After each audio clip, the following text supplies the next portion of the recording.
Because I was posting the good situation that was happening in China with coronavirus, they kind of felt like I was lying or brainwashed or something like that. Then first my mom and a few days later my dad both got positive test results of COVID-19. Because it's a human nature to people will avoid danger, but Chinese people are not dangerous. Sometimes when it comes from your own family or your own friends, it can be hurtful, definitely more hurtful than when strangers say that. Family is really important to me, so this is why I felt so low in the last months when I couldn't see them. Oh Gott, das fehlt mir.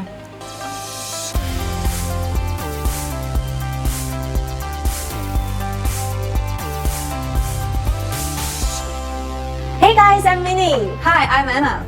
Well, as we know, life during the COVID-19 pandemic was so hard.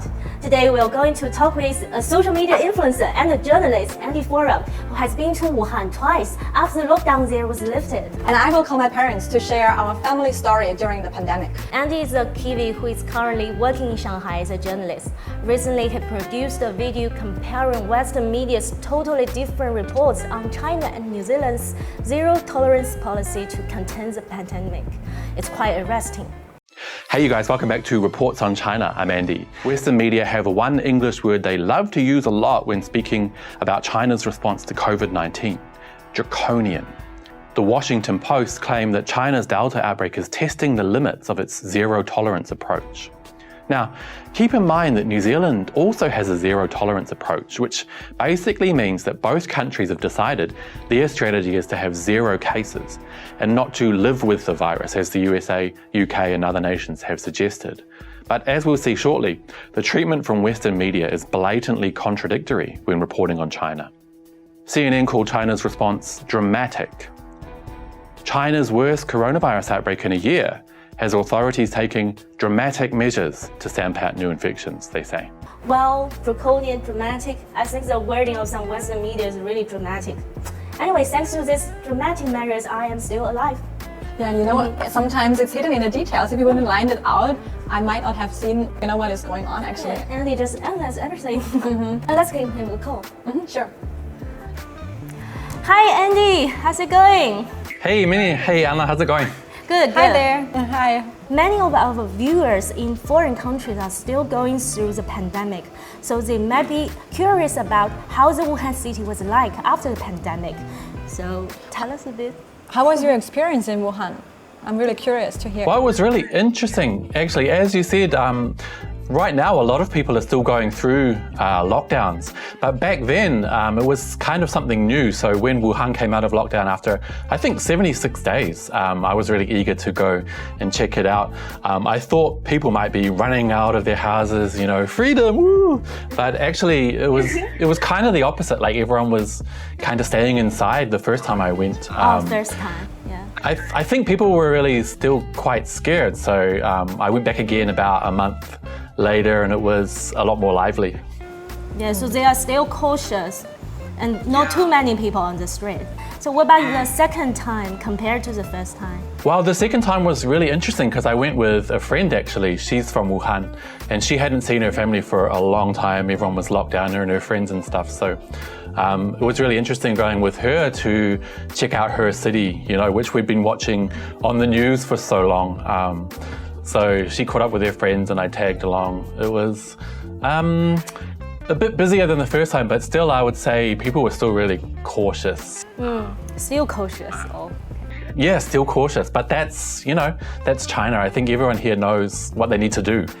Yeah, I was wondering if you would like to go back because I think it's really brave also to go, in this area. I think a lot of foreigners would rather go anywhere but to Wuhan.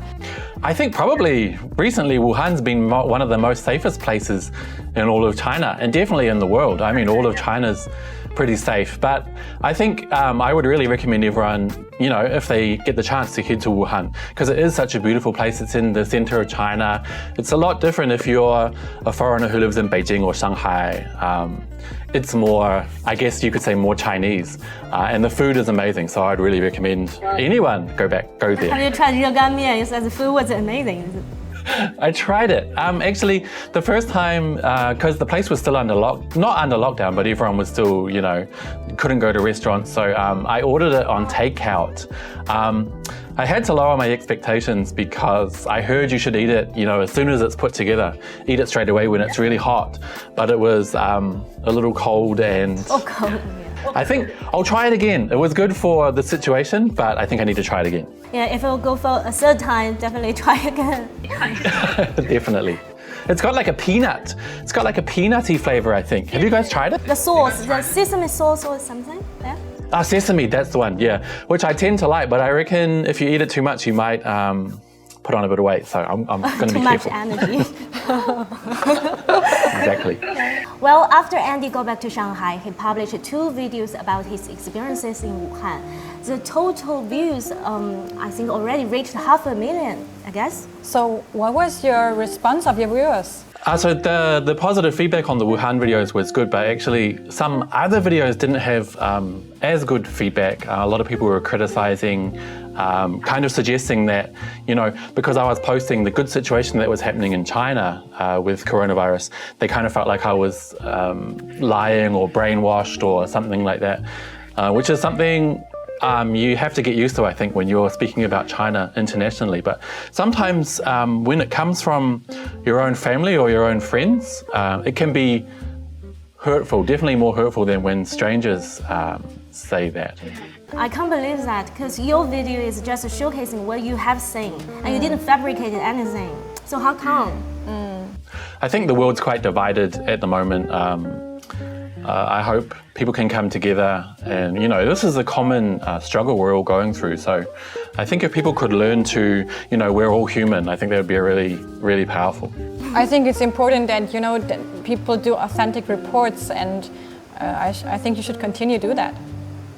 Yeah, for sure. Like it won't affect my telling the truth or, showing the world my view of China. So I'm sticking to it. Well, as Anna and I talked before, we both agree that we are all human beings with a shared future.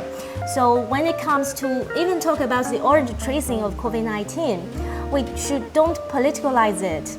Let go of all the political interest. We should be objective, science-based. Yeah, I think science-based is important, and the virus, it doesn't know borders, right? What do you think, Andy? Yeah, I agree, and I kind of feel like with the politicized issue, it has become totally politicized. I think now is probably not the time to worry about finding out, all that backstory. I think at the moment we need to come together, heal the world, get back to normal, and then we can think about that sort of stuff. What's your future plan? Are you going to keep doing your job, like filming all the videos about China in the future? Yeah, for sure. I have no plans on leaving. I think there's a space in the world today to hear, more true, more real stories about China. So I'm going to do my best to show the rest of the world the China that I love and the China that I call my second home. Well, thank you so much, Andy. Hope we could catch up in Beijing or Shanghai soon. For sure. It would be nice meeting you here, because I'm also working on some reports, and I think I could learn a lot from you. Oh, nice. We should work together for sure. Thank you, guys. Looking forward. Bye-bye. Yeah, bye. Well, Anna, I really appreciate that you would like to share with us, because I know it was really a tough time for Anna. She can't stay with her parents during the pandemic.